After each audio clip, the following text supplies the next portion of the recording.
everybody, this is Matt Yocum again, back here with Pro Sound Effects, and today we're going to be doing a tutorial on dialogue mixing. So dialogue is obviously an important topic when it comes to film, because obviously it's central to most storylines, right? And it really just informs us about what is actually going on in the world of these characters, and also gives us insight into the way that they're feeling and expressing their feelings. So intelligibility of dialogue and having smoothness of dialogue is obviously going to be really key, because if we can't understand what the characters are saying, or if it's super noisy, or on the other end of the spectrum, if it's overly cleaned and artifacty, if for some reason it's not balanced well against the other elements in the film, all of that's going to be distracting and pull us out of the story. And obviously our goal is to have our viewer be immersed and to feel connected with the characters. And that usually in most scenarios means being able to understand the dialogue and make sure that none of it's attention grabbing.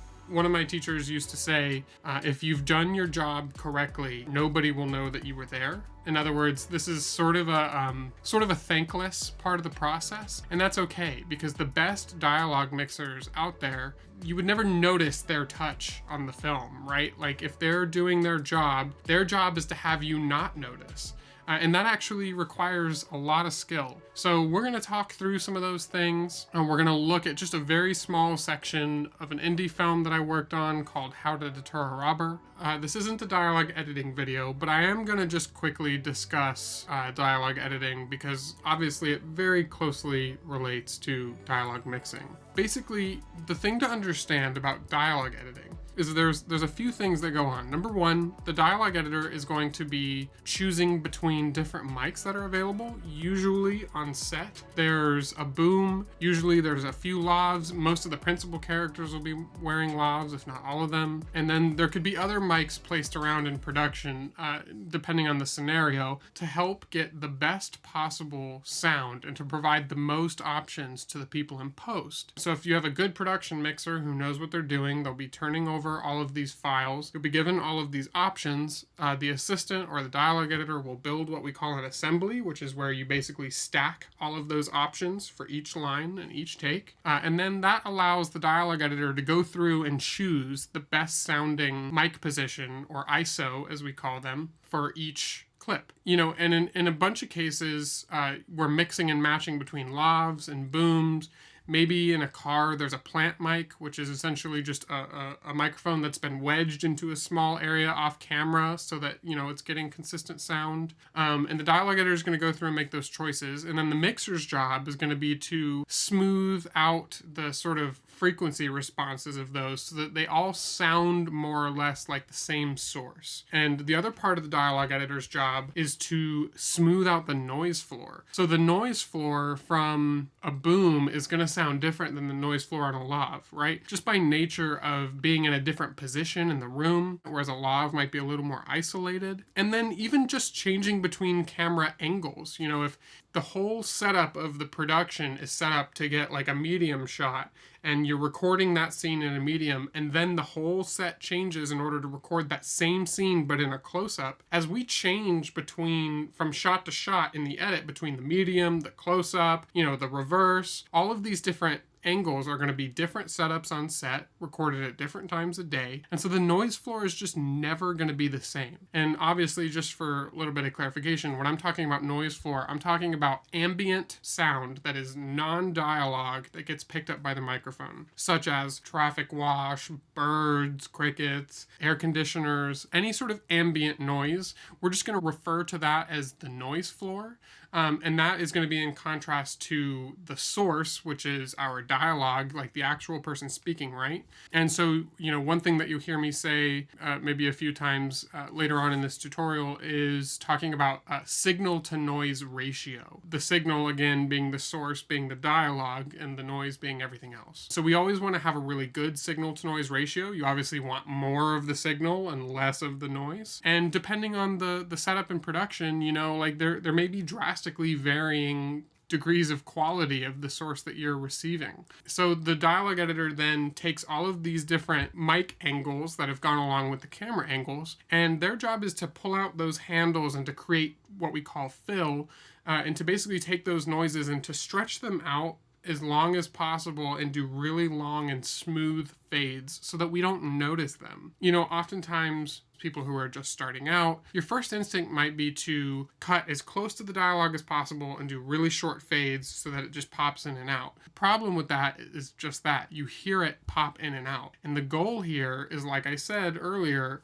if we're doing our jobs correctly, you'll never notice it change. So the second instinct that people who are just starting out tend to have is they think, well, no noise is acceptable, so we need to denoise everything or use noise reduction. And oftentimes that ends up being very heavy-handed, and you can actually begin to eat into the actual quality of the source if you're not careful. And that also, on that topic, I just want to say this really quick. Noise is not necessarily your enemy. Noise is not always a bad thing. Our ambient worlds that we live in day to day are noisy. There's a lot of noise going on around us all the time. One thing that happens is our brain is really good at filtering away that noise so that we don't notice it. But when we're recording with a microphone and then playing that back, your brain doesn't really go through that process of filtering away the noise that you might be normally hearing. And so, you know, your instinct might be to say like, oh, well, that sounds noisier than I remember it, therefore I'm going to take out that noise. Once you know the sound of over noise reducing and the artifacts that creates on dialogue, it becomes very noticeable. Like once you hear it once, you'll remember the sound forever. It kind of, a lot of people describe it as like swimmy. It basically just eats into the quality and it begins to sound digital very quickly and sound unnatural. And obviously we want to avoid that. But the second thing that happens aside from creating artifacts is that when we over noise reduce and we take out the ambient sound of the world, everything can begin to sound a little anemic, a little naked almost. The noise behind dialogue can often provide warmth and this like sort of gritty texture. Think of it almost like film grain. You know, when you're shooting on film and you have that natural grain, you don't go through and then just noise reduce it. It's actually part of the quality that people enjoy watching film for, right? And if you go and you just strip all that away and you get an ultra pristine image as you do with some digital cameras, a lot of times it's a different feel, and it can feel often like it loses some warmth, it loses some groundedness, and dialogue really is the same way. All of that background noise and texture, it gives a lot of subtlety that actually lends itself very well to grounding the moment in the scene and to make it feel real. You hear like the ambient textures, but you also hear really subtle cloth movement, you know, the reflection of the space around them. There's different sort of textures and qualities that often your brain, again, will automatically begin to filter away as long as it's smooth, as long as we don't have big noise jumps coming in and out. It's actually usually preferable to leave as much of the production stuff in as you can. And of course, I will caveat this by saying all of this it depends on the context, right? So don't take every single word I say as gospel for every scenario. There may be scenarios where you really do want to remove as much of the ambience as possible. And there may be other scenarios where you want to do more like along the lines of what I was saying and leave as much of it in as possible. Or somewhere, usually it's a happy medium. Usually we want to reduce some of the noise, but not over process it. So just keep that in mind. The other thing I'll just mention quickly as a side note is anytime we're doing noise reduction, the responsible thing to do anytime you begin a dialogue, either edit or mix process, is you always want to create basically a safe copy of the edit that's been given to you so that you can always unwind and go back to a previous version. So in other words, if I'm going to apply, you know, some intense noise reduction to a scene because I really feel it needs it, I'm always going to copy those tracks down and then mute them, or at least keep a copy of like duplicate tracks inactive and then hide those so that, you know, in the event where I do some noise reduction and I think it's sounding okay, I may wake up the next morning and listen to it with fresh ears, with fresh context, and go, you know what, like I can really hear it eating into the quality of the voice there, and I'm not a fan of what I wanted, you know, of what I did, and I may want to step that back. I always want to be able to have access to go down, take the clean file, bring it back up, and then reprocess more appropriately. Always cover your own butt and make sure that you are leaving copies available to yourself to go back if you need to. Okay guys, so we're in the Pro Tools session here. Again, this is a film called How to Deter a Robber, out now on iTunes if you want to pick it up. It's a really fun sort of kind of Christmas comedy thriller. It kind of combines a lot of genres. It's actually a really fun film. It turned out great. So I'm just going to go through a really short section here to show sort of what my process is when dialogue mixing, and just kind of want to walk you through it. So Ariel McGrail did the dialogue edit on this for me. She's done a ton of TV. She's moving into the feature film world now. She's a fantastic editor, and I can always depend on her to turn over stuff to me in the way I would expect to see it. So what I've done here basically is, pulled down from her dialogue edit into my own tracks. And then this is the finished mix session, but what I basically did here is I just went through and cleared automation. So we'll, sort of kind of be starting from scratch. And I just basically want to sort of take you through the process and point out some things. And so we can basically just start diving into it. And by the way, again, I'm going to be using a lot of shortcuts here. If there's any that I think are worth pointing out, I will. I do recommend you guys go and check out the other Pro Sound Effects video I did about shortcuts and navigating. And so I'm just going to actually start off by just listening to this scene from between these two markers. And then let's see how it sounds. This morning. Oh!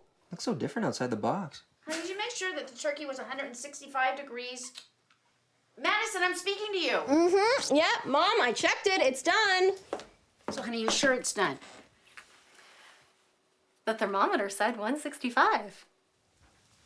Well, just because it's dark doesn't mean it's cooked. 165 degrees. How would you know that when you're doing that? Because I can read, Mom. Sorry, I'll just put it right back in. What? Seriously? Just for a second. Mom, I checked it. It's done. You know what? I just want to put it in so we can make sure it's crispy and safe. Why don't I help with that? No, you do not have to help with that because it's done. Okay, No, it's okay. not done. Why can you not trust that I can do anything? This is not about you. This is about the turkey. The turkey is done! Oh my god! Oh, it's so hot! It's so hot!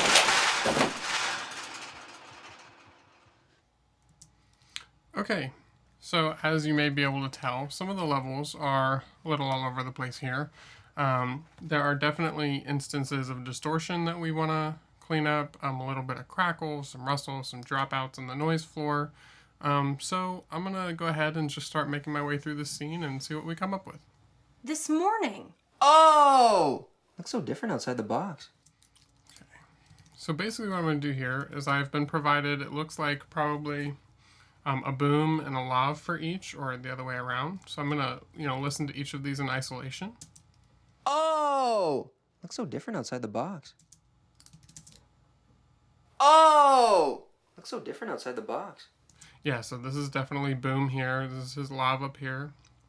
And because Ariel is a proficient dialogue editor, she has auto-aligned these so that they are in sync and in phase, so I don't have to worry about any of those sorts of issues.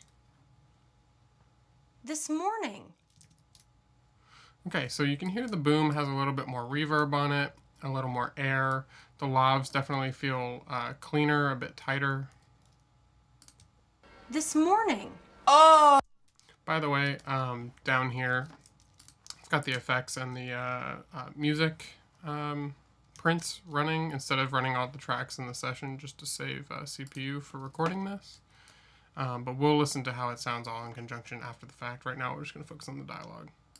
And I'm sorry, I will also mention I do have, this is sort of like group recording down in the back. There's a whole family sitting at a dining room table, sort of back to our right-hand side off the camera. So I'm going to go ahead and mute these as well, because it's just sort of background layer to fill out the feeling of a family being back there.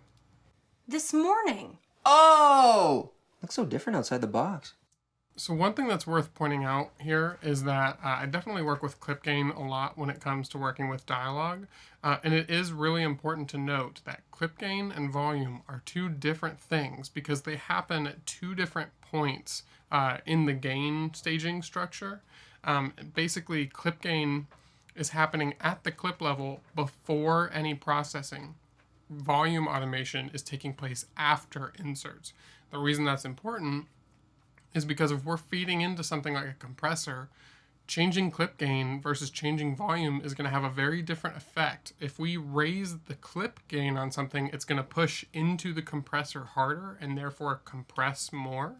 Whereas if we leave the clip gain at unity or pull it down and then raise the volume, we're going to be hitting less of the compressor, getting less of a compressed sound, but raising the volume after the fact. So it does matter, what sort of order of operations you take. But for most instances in dialogue editing and in dialogue mixing, you can do clip gain on the actual waveforms. I also find that it's nice for a visual representation because you do get to see, how the clip gain looks visually. And then another thing that you'll see me do often is zoom in and out on the waveforms, because oftentimes dialogue mixing is all about like sort of the nuance of some of the consonants and the vowels that you may want to pull out or take away. So I'm often like zooming in the waveform to be able to sort of hone in on what the transients are and that sort of thing. But that is not the same as adjusting the clip gain. This is just a visual adjustment. And I move that up and down by doing Shift, Option, and then scrolling left or right on the mouse. I personally am using a magic mouse. It's my tool of choice. So I just move my finger left and right, and that gives me the zoom in, zoom out on the waveform there, in case you're wondering. This morning. Oh!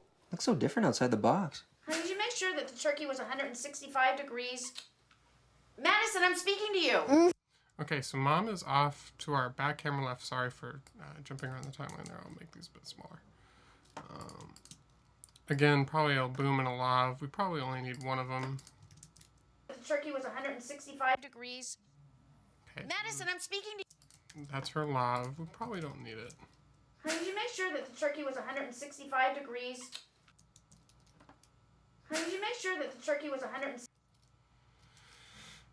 This is tough, actually, because we have her little... Honey, did you make sure that... Her little, like, sort of air burst there at the beginning. And... Honey, did you make sure that the turkey was 160? Mom won't have that in her lav, so this may actually be a case where... Honey, did you make sure that the turkey was 100? I may take just the head of this. Honey, did you make... So that we can keep her sound up the center, so I can pan Mom. Honey, did you make sure that the turkey was 165 degrees? Okay, so Mom is sounding very thin. So I'm going to pop open the clip effects window. This is another thing I do a lot. I like working in clip effects. When I'm making just really fast sort of static changes, mostly in EQ, sometimes it's just faster to go in and just apply a clip effect and then move on, as opposed to, opening up Pro Q and then applying different EQ for every single clip, sometimes it's faster if I just know I want less high end to just open up clip effects. I did that by doing Option numerical 6, by the way. In this case, it looks like some of the EQ stuck around. I'm actually just going to quickly zero out the EQ work that I've done for all of these.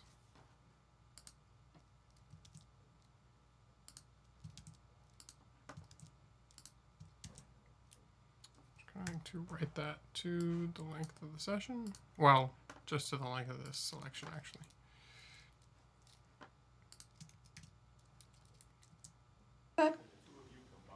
This morning. Oh! Looks so different outside the box. Honey, did you make sure that the turkey was 100?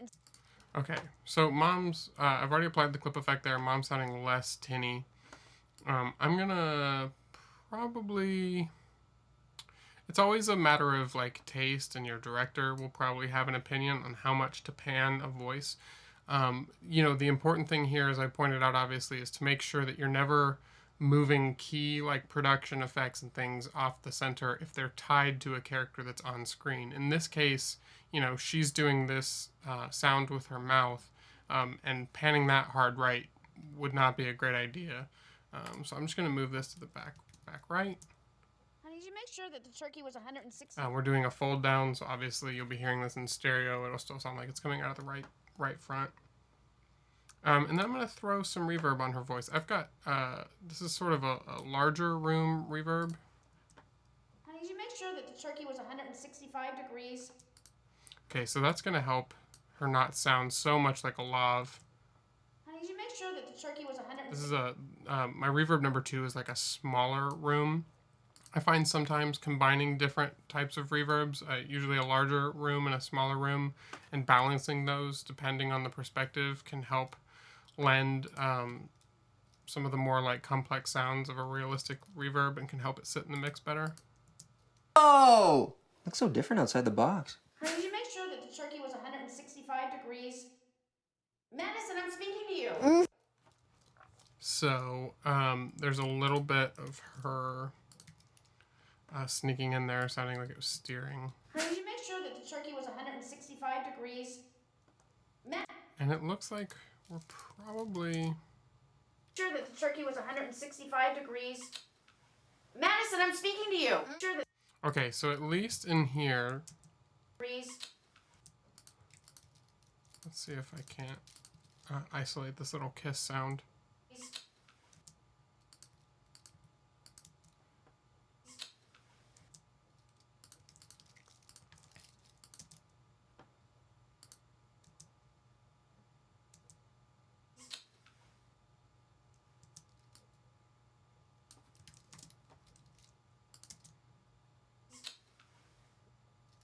Okay, there's just a little subtle amount of production noise there that I want to keep. Box. Honey, did you make sure that the turkey was 165 degrees? Madison, I'm speaking to you. Mm-hmm, yeah. Okay, and then of course there's also... Let me actually hear this boom one more time. Madison, I'm speaking to you. Madison, I'm speaking to you. Make sure that the turkey was 165 degrees. Madison, I'm speaking to you. Mm-hmm, yeah, Mom. So we're hearing this sort of... There's a little bit of high hiss with the production movement there that's dropping out. I'm actually going to... Sorry, it's off screen because I have a wide screen. But I'm going to bring in ambience match.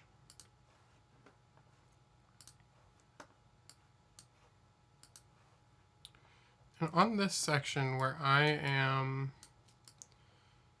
basically cutting out the center channel here in order to pan mom hard right, I'm going to add some fill in the middle so it doesn't feel like we're totally losing the room in the middle. Degrees. Madison, And then, gonna Command D to duplicate this guy over. Do the inverse of the fade shape so that we do a nice fade in there. And then do a fade out over here. Let's see how this sounds with some fill. Honey, did you make sure that the turkey was 165 degrees? Madison, I'm speaking to you. Mm-hmm, yeah, Mom. Yeah, so this just kind of helps to keep the air alive in the middle. It doesn't make it sound like we lost anything by putting mom over to the right. It's pretty subtle, but it helps. And again, this goes back to the idea that noise is not always your enemy. In fact, oftentimes we add in some to make sure that it doesn't sound like we're losing any. Mm-hmm, yeah, Mom, I checked it. It's done. Okay, so in this line from her... Mm-hmm, yeah, Mom, I checked. On the yep. Yep.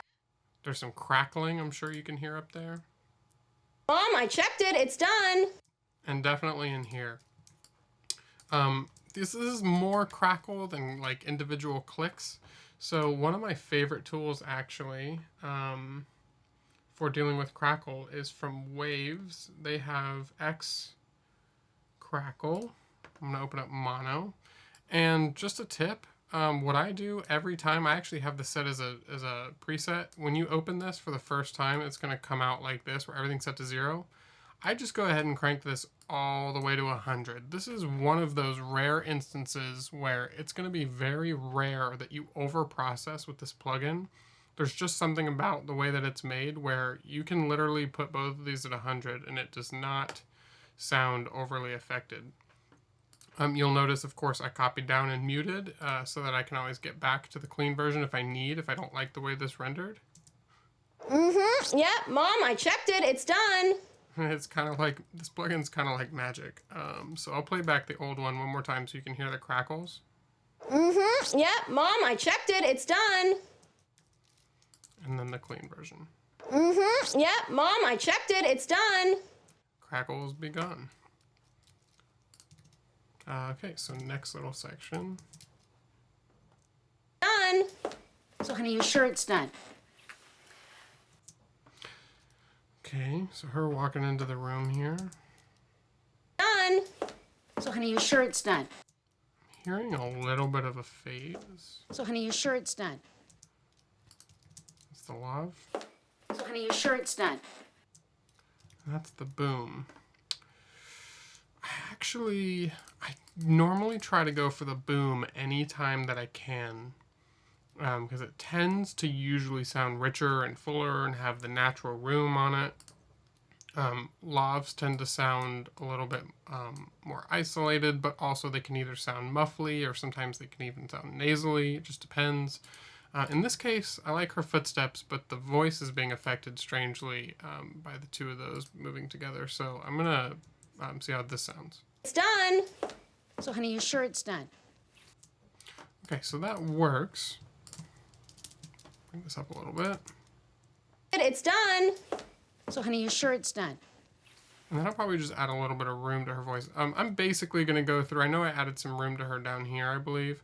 I'm going to go through and do my pass on EQ and volume first, and then I'll come back through and do a reverb pass, is sort of usually how I do it.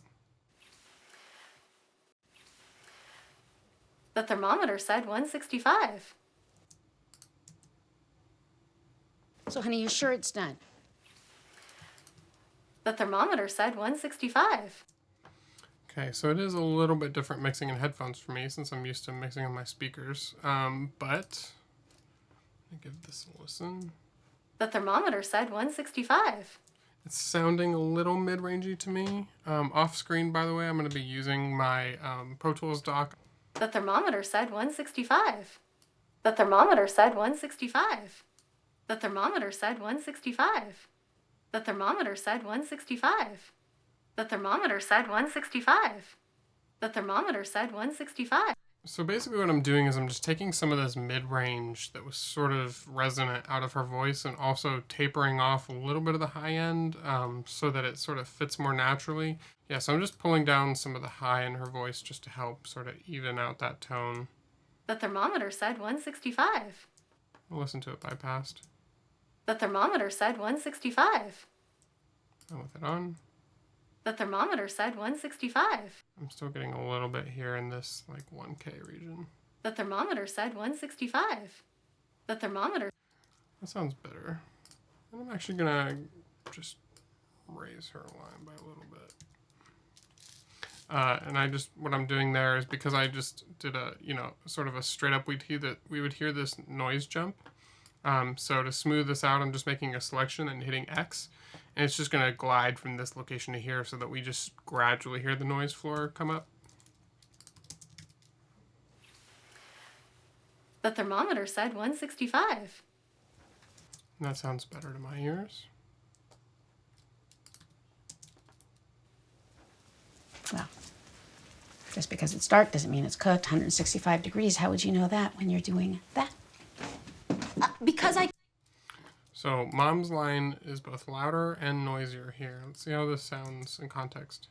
The thermometer said 165. Well, just because it's dark doesn't mean it's... So this is an instance where there is quite a bit more noise on her line. So I'm going to pull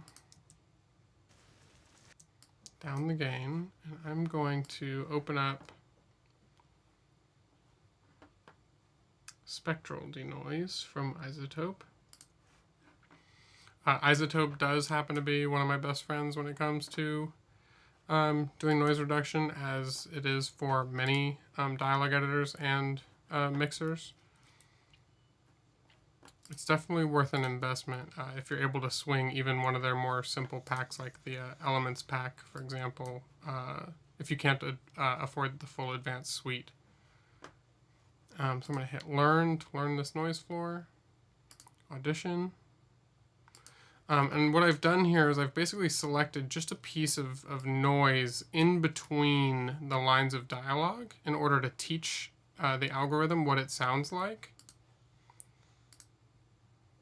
So by hitting learn and then auditioning it, it now learns the noise profile. So when I select these lines, I've already copied it down and muted for safekeeping. I usually find that 12 is very heavy-handed. So I usually drag this down to about 6 or 7. Let's just see how this sounds.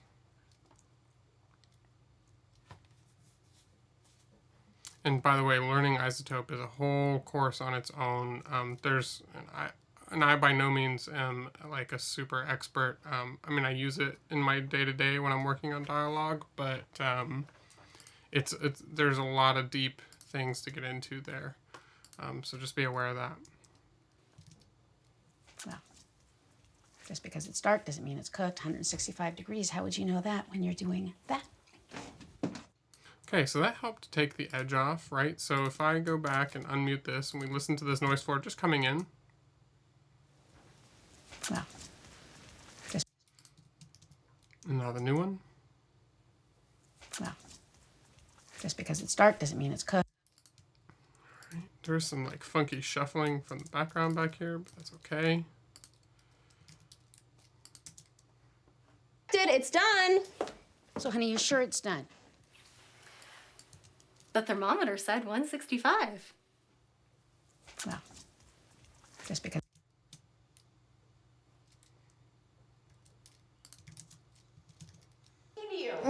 Yep, Mom, I checked it. It's done. So, honey, you sure it's done? The thermometer said 165. Well, just because it's dark doesn't mean it's cooked. 165 degrees, how would you know that when you're doing that? So her voice sounds nice and full-bodied. Just because it's dark doesn't mean it's cooked. 165 degrees, how would you know This that? low-end content, I am going to, there's sort of some weird bumps going on in the background. Just because it's dark doesn't mean it's cooked. 165 degrees, how would you know that when you're doing that? Okay, that helps. Get rid of a little bit of that hiss. Usually 12K region, you're pretty safe. Just because it's dark doesn't mean it's cooked. 165 degrees, how would you know that when you're doing that? Okay, write that automation. To the selection. Doing that. Because I can read.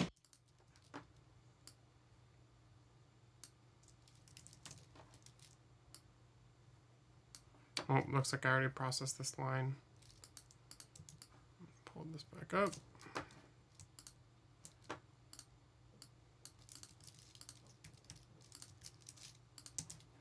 That. Because I can read, Mom. Sorry, I'll just put it right back in. Because I can read, Mom. That line actually sounds pretty good to me. I'm not sure what the processing I did on it previously was, but it sounds okay to me. Sorry, I'll just put it right back in. Sorry, I'll just put it right back in. Sorry, I'll just put it right back in. Sorry, I'll just put it right back in. So I'm not sure what I'm hearing differently between these two. Seriously? Read, Mom. Sorry, I'll just put it right back in. Serious? Sorry, I'll just put it right back in.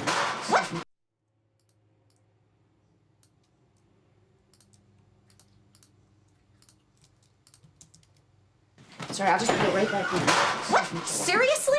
Just for a second. Mom, I checked. Just for a second. Mom, I checked it. It's done.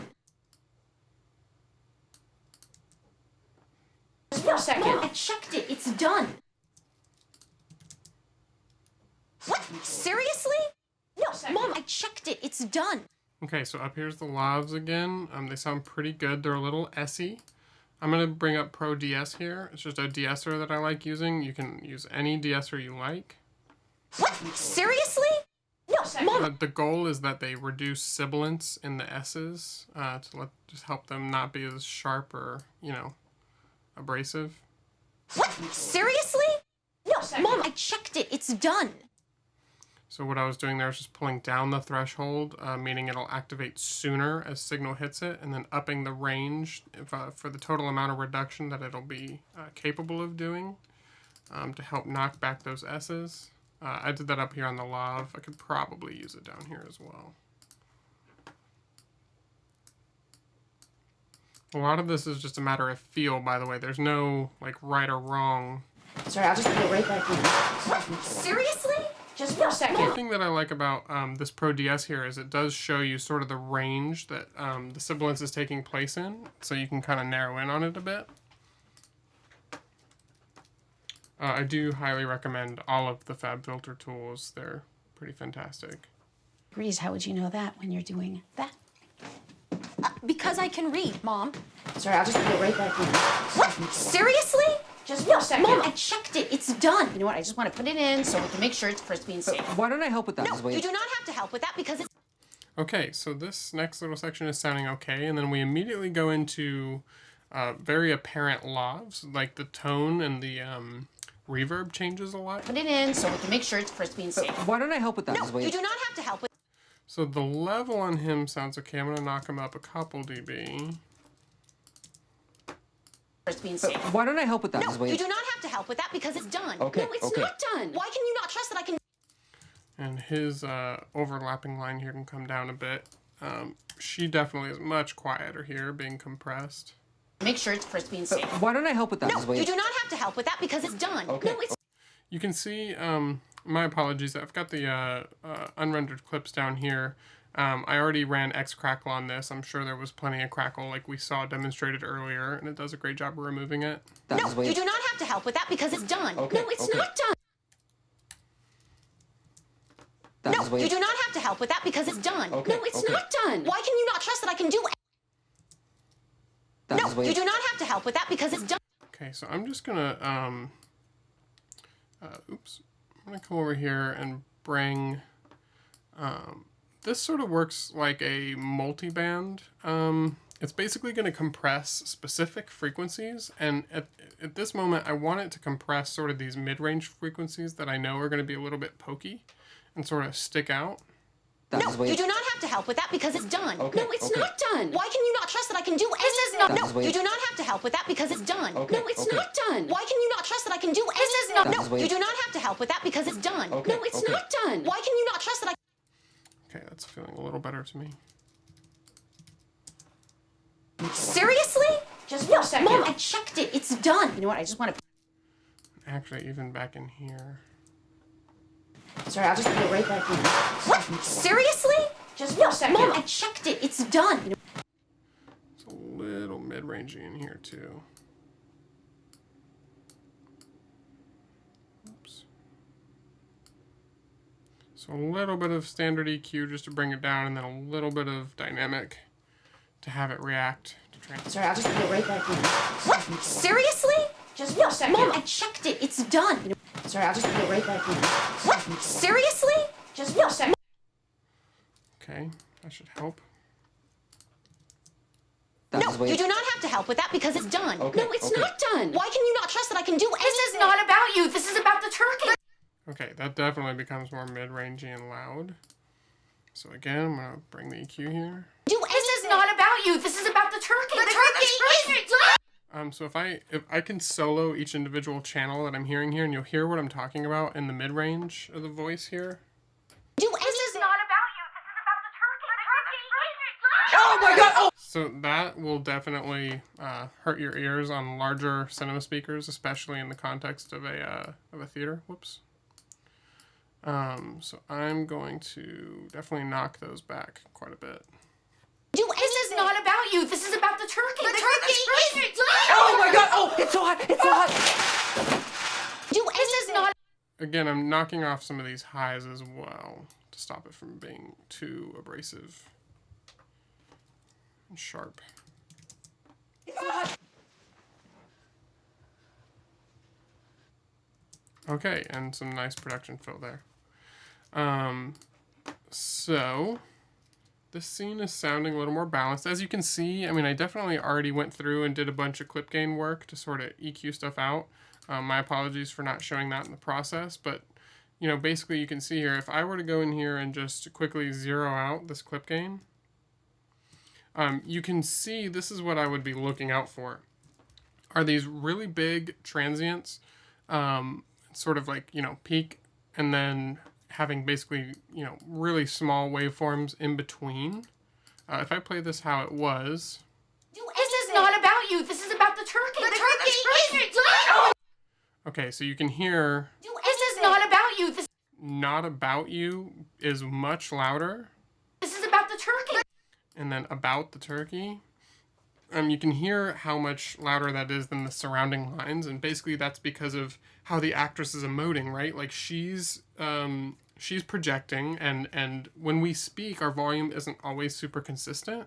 We tend to, you know, fluctuate, and so we definitely want to try to balance that out. So if I command undo to go back to the clip gain that I had applied, we'll look at the difference in the waveform. Right? So essentially what I did was brought down the beginning of this here, and then I brought up the little moments in between to try to even them out, and you can even see visually how much more even it is.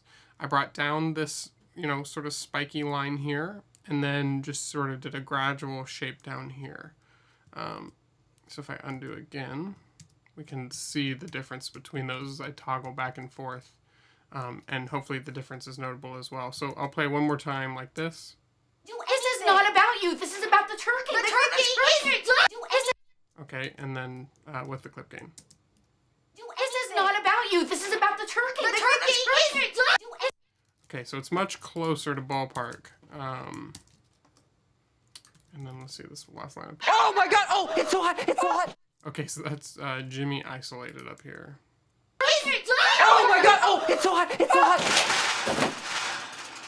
And then down here in my PFX tracks, I have basically, Ariel has separated out for me this stuff. PFX are production effects, and it's anything that happens that's sort of like a sound effect that's recorded on set that does not have dialogue tied to it. And separating out PFX is important because later down the line, when we go through a process called M&E, which is where we have to pull out all of the English in order to ship it out to be recorded and dubbed in different languages. It makes life a lot easier when these PFX have been separated out so that you can retain as much of the original production as possible. We don't just have to wholesale mute the dialogue stem. So let's play this back from the beginning now that we did a really quick EQ and level pass through it. This morning. Oh! Looks so different outside the box. Did you make sure that the turkey was 165 degrees? Madison, I'm speaking to you. Mm-hmm. Yep, Mom, I checked it. It's done.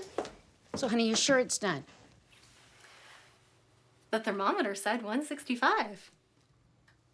Well, just because it's dark doesn't mean it's cooked. 165 degrees. How would you know that when you're doing that? Because I can read, Mom. Sorry, I'll just put it right back in. What? Seriously? Just for a second. Mom, I checked it. It's done. You know what? I just want to put it in so we can make sure it's crispy and safe. Why don't I help with that? No, you do not have to help with that because it's done. Okay, No, it's okay. not done. Why can you not trust that I can do anything? This is not about you. This is about the turkey. The turkey is done. Oh my god! Oh, it's so hot! It's so hot! Okay. All right. So that's definitely sounding a little more balanced, a little more even. The next pass would be to go through and look for opportunities to use reverb to put people in the space a little bit. One thing that I like to do is I will start by essentially giving everybody a little bit of reverb. Probably not the big room, probably the little room. I actually need to be sure not to do this for this particular line here. So what I'm going to actually do really quick, I wouldn't normally do this way, but I'm going to drag this line down here so it's out of this pre-dub, so that I can go ahead and just wholesale apply a little bit of reverb to everybody up here without affecting this line down here, which has its own reverb. I basically just don't want to override it. So I'll probably give, like, let's say between -20 and -15 to start and see how that sounds. This morning. Oh! Way too much. So I'm going to back off. This morning. Oh! Looks so different outside the box.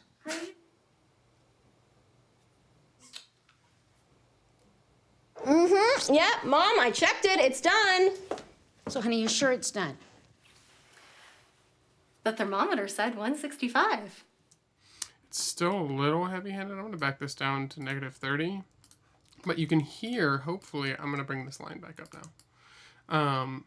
You can hear, hopefully, Done. that when So, honey, you sure it's done? this Lav, I'm going to give back a little bit of the room that it had because it helped to match it well with the production.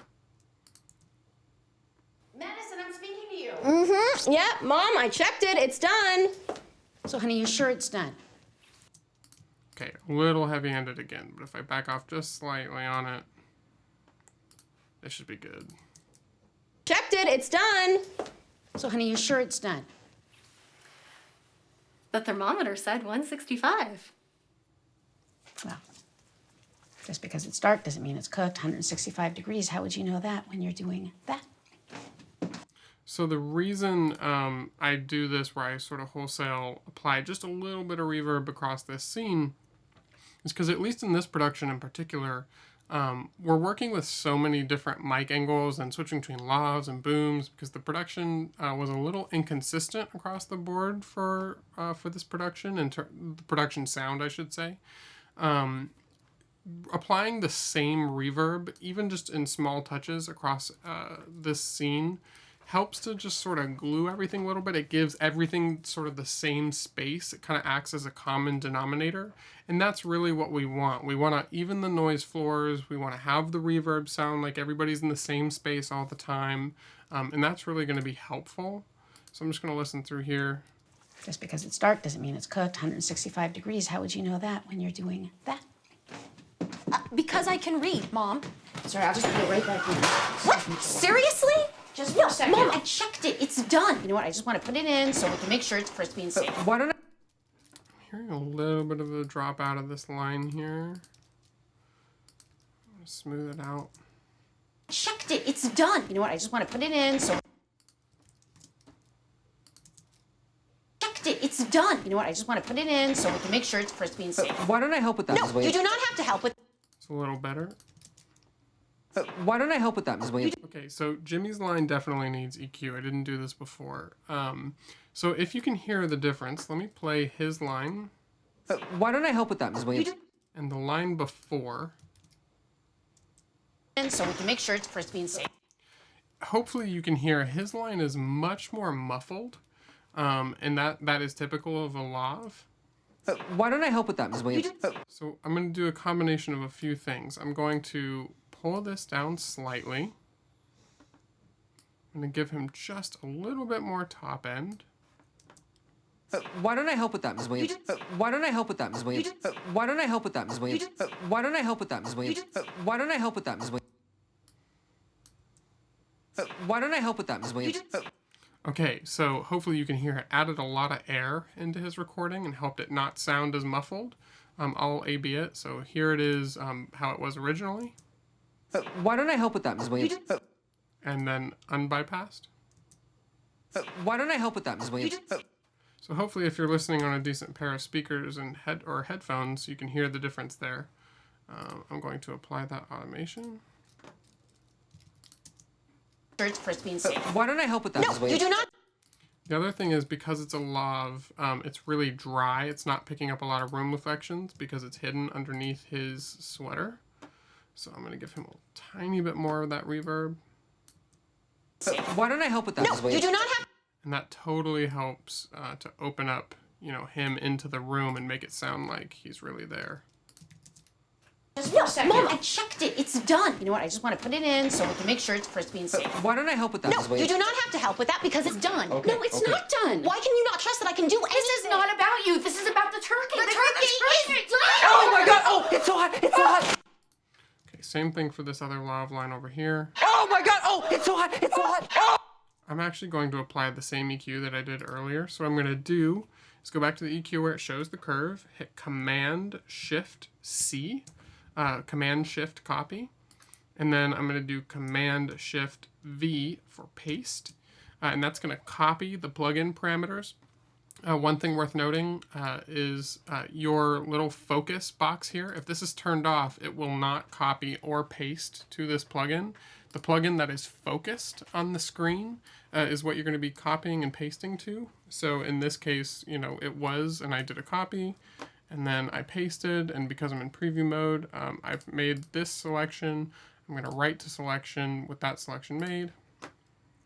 And it should be better. Let's see, I can actually A/B it for you guys. So here was before. Oh my god! Oh, it's so hot! It's so hot! And with the EQ from before. Oh my god! Oh, it's so hot! It's so hot! Okay, so actually on this line, it needs a little less of that. It definitely needs less high end. Oh my god! Oh, it's so hot! Oh my god! Oh, it's so hot! It seems like this one actually needed an entirely different EQ, and that's okay. Oh my god! Oh, it's so hot! It's so hot! Oh my god! Oh, it's so hot! It's so hot! Oh my god! Oh, it's so hot! It's so hot! Oh my god! Oh, it's so hot! It's so hot! Oh my god! Oh, it's so hot! It's so hot! Oh my god! Oh, it's so hot! It's so hot! Oh my god! Oh, it's so hot! It's so hot! Oh my god! Oh, it's so hot! It's so hot! Okay. To be honest, part of the difficulty of dialogue mixing, and something that's hard to teach as well, and something that's definitely hard to cover within the bounds of a, you know, of a short YouTube tutorial, is understanding how to EQ this stuff. Really, it's about understanding and doing a lot of listening and practicing with the frequency spectrum. Where what I would encourage you to do as an exercise would be to take a piece of recorded dialogue. This can be something you record yourself, something that you've gotten from a production, and to take an EQ like FabFilter or any other EQ that you're used to working with, and to sort of play these sorts of lines on repeat. So like if I grab this line down here. No, you do not have to help with that because it's done. Okay. One thing you can do is you can solo these bands and then listen to it.